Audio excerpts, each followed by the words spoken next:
আমরা সবাই ভালো আছি তো? সকলের মাল সামানা সব বুঝে পাইছে?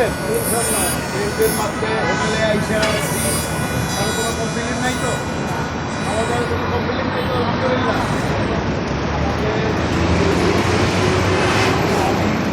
আমাদের প্রধান আরিফ ভাই এই বিষয় থেকে নিয়ে সব কিছু আপনাদের পৌঁছাইছি, টাকা পৌঁছাইছি। আর যত কিছু করা উনি করে আসছেন, আমাদের পিছনে মেহনত করতে।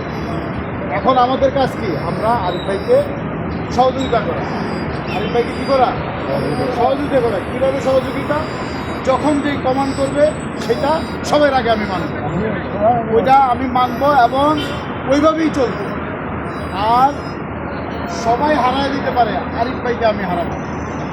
আমাকে যদি হারায় যায়, আপনি হোটেলে আসতে আমি হয়তো আসতে পারবো না, আপনি আসতে পারবেন না, কিন্তু আরিফ ভাইকে আমরা ছাড়বো না। কী বলেন? আরিফ ভাইকে চিনেন তো সবাই? এইটা খুব খেয়াল করবে না। দ্বিতীয় কথা, আমরা এখান থেকে যাবো কদমে কদমে পায়ে পায়ে। আমি যদি মনে করি এখান থেকে যাইতে পাবে বিভিন্ন তামাশা, বিভিন্ন ধরনের চেহারাওয়ালা, বিভিন্ন ধরনের শরীরের মধ্যে যদি আমি তাকাবো, তো তার সাথে না না ওইটা বাদ, সাথী হারায় ফেলে। এখন এই সাথী হারাইলে, গ্রুপ হারাইলে যে কি বিড়ম্বনা, একবার ইচ্ছা করে হারাই দিই। হ্যাঁ, সারা রাত খুঁজে ওই হোটেল পাই, কেউ আপনাকে নামটাই বলবে না, কেউ বলবে আমরা জানি না। মানে এমন একটা পরিস্থিতি হয়। এই জন্য এটা খুব সতর্ক থাকবেন। আর দ্বিতীয় কথা, আমাদের যে কার্যক্রমটা আমরা যেই জন্য আসছি, যেই আকাঙ্ক্ষা তামান্না নিয়ে আসছি, বাসে আরিফ ভাই বলছেন যে আমাদের উমরা বাইতুল্লাহ জিয়ারতটা এইটা যেন কোনখানে হয়। আমাদের সাতটা চক্কর, মাকামে ইব্রাহিমে আমাদের 2 রাকাত নামাজ, তারপরে সাফা মারওয়ার সাই, এই সমস্ত কিছু যেন সুন্দর মতে হয়। যখন গ্রুপের সাথে থাকবো, করতে যাই 3000 ইমাম, যখন আমাদের আমির সাহেব সহ ওনারা করবেন, আমারটা অলরেডি হয়ে যাবে, সহজভাবে হয়ে যাবে। এই জন্য আমরা এখানে থাকবো। আর যে দোয়াগুলো মাসুম দোয়া পড়ছেন, এখন ইয়াদ করানোর আর বলার প্রয়োজন নাই। এই সমস্ত দোয়াগুলো পড়বেন, এই মধ্যে আরিফ ভাই সহকারে ওনারা আওয়াজ দিয়া বলবেন, আমরা পড়তে থাকবো। পারবো তো ইনশাআল্লাহ? শুধু আমাদের সাথে সাথে সহযোগিতা করা হয়।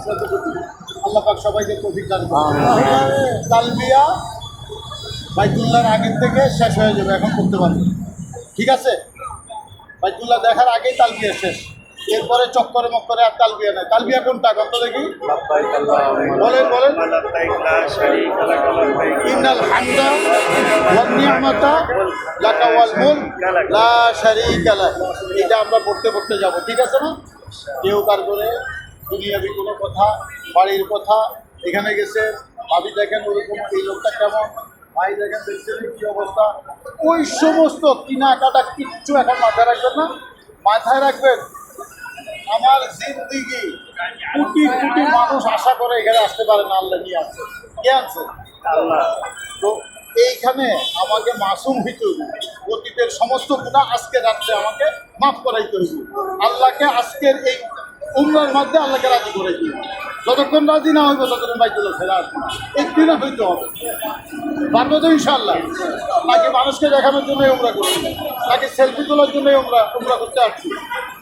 বাইতুল্লাহর মধ্যে গিয়ে খবরদার কেউ মোবাইল বাই করবেন না, অনুরোধ আপনাদের কাছে।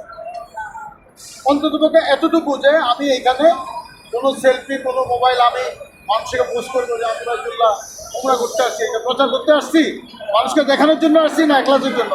এত লক্ষ লক্ষ টাকা খরচ করলাম, মেহনত করলাম, এই জিনিসটা আমরা করবো না। আমার উমরা যেন কবুল হয়, চোখের পানি করতে হবে। যখন পয়সা, চোখের পানি, অতীতের গুণাগুলা, আফসোস যখন আসবে, তা আমার দিল পরিষ্কার হয়ে যাবে, গুনাহ মারবো, আল্লাহ পাক আমাদেরকে মাসুম বানায়। ঠিক আছে তো ইনশাআল্লাহ? ইনশাআল্লাহ।